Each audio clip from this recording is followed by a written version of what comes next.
Okay, so I told you I would do a video talking about Genesis 3, and I could rant on this for about 2 hours, but I'm going to try to sum it up in about 2 minutes and 30 seconds. We'll try.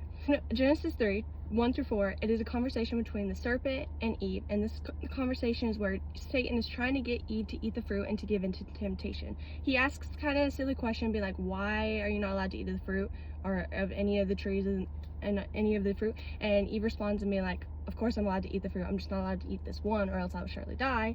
Which he then replies was like, you won't die. He says, God knows that your eyes will be open as soon as you eat it, and you will be like God, knowing both good and bad. What I want y'all to see from this, though, he didn't have to say that if he didn't know that that Eve had already had this desire to be like God. We as human beings have a desire to be equal to God. That is the exact same thing that got Satan kicked out of heaven in the first place. Just a fun fact for y'all, he whispered into humanity the exact sin that got him kicked out of heaven. He knew Eve wanted to be equal to God. She didn't want there to be authority over her. That's fallen into all of humanity. We all desire this. We all desire to have a power of knowing good and evil and making the rules and regulations for ourselves. But because of that desire, it led to action, which led to separation. She immediately felt shame. And this is kind of where people will look at it and be like, well, if she didn't eat the apple, then all of humanity would have been fine. No. No matter what, we were going to fall into this temptation. God gave us in his mercy free will, knowing exactly what was going to happen. But he still gave it to us.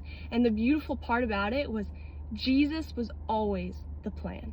From Genesis 1 to Revelation 22, Jesus was always the plan. You can see that. But then, they feel the shame. And I want to also explain that God didn't give this command to them not to eat the fruit because he wanted it to display his dominance over his creation. No, he actually gave it to protect them. He knew that once we eat of the fruit, there would be shame, guilt, disgust, sorrow, and pain. He knew that.